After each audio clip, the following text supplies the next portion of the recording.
बिस्मिल्लाहिर्रहमानिर्रहीम। अस्सलामुअलैकुम वरहमतुल्लाहि वबरकातुहू। Welcome to online classes of Iqra Hufaz Boys Secondary School, a project of Iqra Education System. Dear students, आज हम cover करेंगे lecture number 1 Iqra maths workbook 7 unit number 4 algebraic expression, page number 49 to 50। और starting में हमने revisionary work को देखना है जो कि आप क्लास 6 में पढ़ चुके हैं। आइए देखते हैं। डू यू नो, क्या आप जानते हैं? Constant, a symbol having a fix numerical value is called a constant.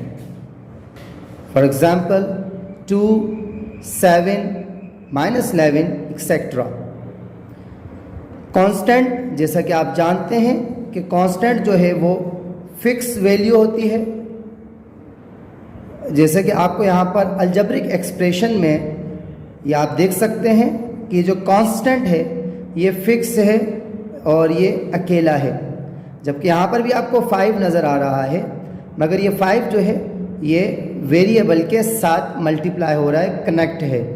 तो इसलिए हम 5 को जो है वो कांस्टेंट नहीं कह सकते, बल्कि यहाँ पर ये जो -9 है ये हमारे पास एज अ कांस्टेंट है। सेकंड है variable, a quantity which can take various numerical value is called variable. For example A, B, M, N, X, Y, Z etcetera. ये जो अल्फ़ाबेट्स होते हैं A to Z, इसको हम एज अ वेरिएबल यूज़ कर सकते हैं। यहाँ पर आप देख सकते हैं कि जो x² है ये 5 के साथ यहाँ पर कनेक्टेड है, मल्टीप्लाई हो रहा है। चूँकि ये A to Z तक है इसलिए इसको हमने यहाँ पर एज अ वेरिएबल कंसीडर किया। यहाँ पर आपको y भी नज़र आ रहा होगा, y को भी एज अ वेरिएबल कहेंगे। ठीक है students. Algebraic expression, a mathematical phrase which consists of terms which are connected by the operational symbols plus, minus, multiply and divide is called algebraic expression. Dear students, algebraic expression जैसा कि आपको नज़र आ रहा है 45 m² 5x4 plus 2x³ minus x, ये जो है algebraic expressions हैं। डियर स्टूडेंट्स, पेज नंबर 50 पर रिविजनरी वर्क है, separate coefficients, variables and constant from the given algebraic expression. आपको अलजब्रिक एक्सप्रेशन गिवन है, उसमें से कोफिशिएंट, वेरिएबल और कांस्टेंट इनको सेपरेट करना है। तो फर्स्ट एक्सप्रेशन में यहाँ आपको कोफिशिएंट हमें मालूम है कि जो वेरिएबल के साथ कनेक्ट होता है उसे हम कोफिशिएंट कहते हैं। तो यहाँ कोफिशिएंट जो है हमारे पास 7 है और प्लस 3y। सेकंड टर्म में हमारे पास जो कोफिशिएंट है वो 3 है। आप यहाँ कॉमा लिखकर भी 3 लिख सकते हैं, एंड लिखकर भी 3 लिख सकते हैं।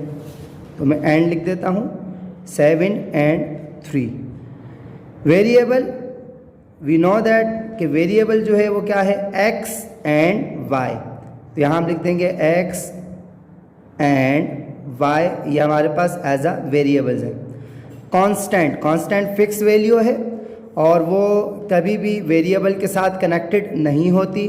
अगर आप यहाँ देख सकते हैं कि यहाँ 7x है, चूँकि ये वेरिएबल है, ये कोफिशिएंट है, ये वेरिएबल है, ये कोफिशिएंट है, तो अलग से कोई टर्म नहीं है, तो इसमें कांस्टेंट गिवन नहीं है।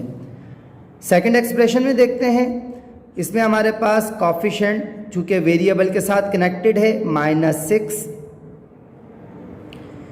वेरिएबल के साथ कनेक्टेड है कॉमा -4, वेरिएबल के साथ कनेक्टेड है और ये लास्ट है क्योंकि इसके बाद ये कांस्टेंट है, तो हम यहाँ लिखेंगे एंड -5। ठीक है स्टूडेंट्स, वेरिएबल बताना है। वेरिएबल जो फर्स्ट में है वो है हमारे पास a, इसमें हमारे पास वेरिएबल है b और इसमें हमारे पास वेरिएबल है c। यहाँ एंड लिख देंगे। कांस्टेंट आप देख सकते हैं कि ये वेरिएबल के साथ कनेक्टेड, वेरिएबल के साथ कनेक्टेड, वेरिएबल के साथ कनेक्टेड है, मगर ये जो है वो सेपरेट है, अलग है, तो हम इसको एज अ कांस्टेंट लेंगे 8। अगर यहाँ 8 के साथ माइनस की साइन होती तो फिर हम माइनस को भी शो करते।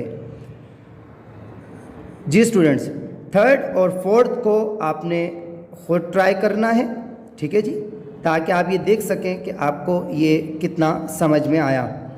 सेकंड क्वेश्चन की तरफ चलते हैं। Add the terms to write an algebraic expression. हमारे पास इसमें टर्म्स दी गई हैं और हमें मालूम है कि जब वेरिएबल के साथ कोफिशिएंट मल्टीप्लाई हो रहा है तो ये एज अ सिंगल टर्म है, यानी यहाँ पर प्लस की साइन है और ये पूरा एक जो है सिंगल टर्म है।